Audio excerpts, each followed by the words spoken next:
Alijilaza akiwa amekunyata jiwe, bustani ya upaketa ya iliyokunjwa kwa uchungu juu ya moyo wangu. Mwanadamu aliweka thamani dogo kwa Mungu, lakini Mungu aliweka thamani ya juu kwa mwanadamu kuliko mali yoyote duniani. Mwanadamu alikuwa wa maana kwake. Alijilaza akiwa amekunyata jiwe, bustani ya upaketa ya iliyokunjwa kwa uchungu juu ya moyo wangu. Mwanadamu aliweka thamani dogo kwa Mungu, lakini Mungu aliweka thamani ya juu kwa mwanadamu kuliko mali yoyote duniani. Mwanadamu alikuwa wa maana kwake.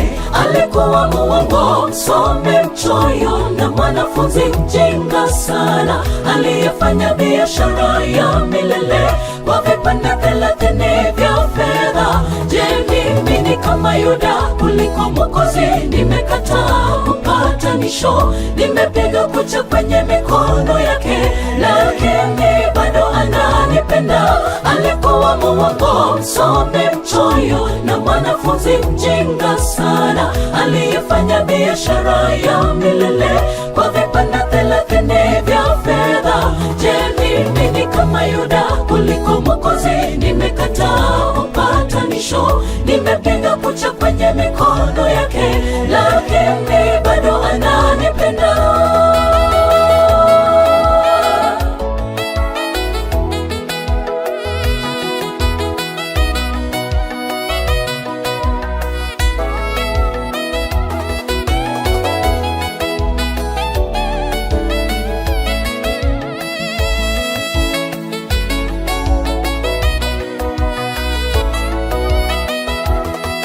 Wazee, waandishi na makuhani wakuu walimuona Yesu kuwa na thamani ya chini sawia na vipande 30 vya fedha.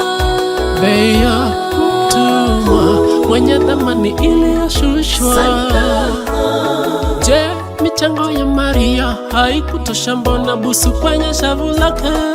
Wazee, waandishi na makuhani wakuu walimuona Yesu kuwa na thamani ya chini sawia na vipande 30 vya fedha. Bei ya mtumwa mwenye thamani iliyoshushwa sana. Je, michango ya Maria haikutosha? Mbona busu kwenye shavu lake Yesu?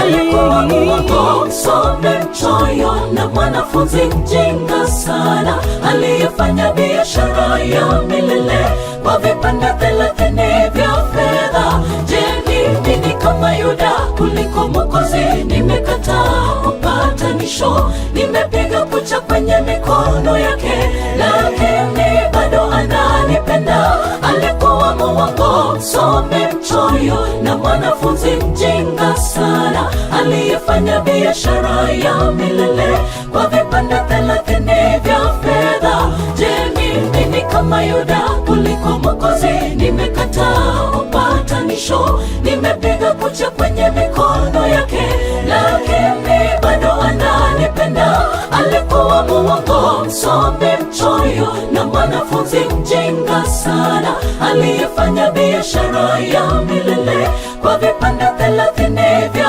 fedha.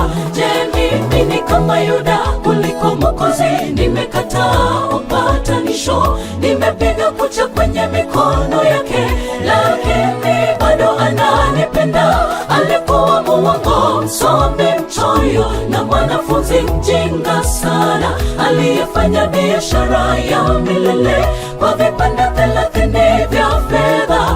Je, mimi ni kama Yuda kuliko Mwokozi? Nimekataa upatanisho, nimepiga kucha kwenye mikono yake, lakini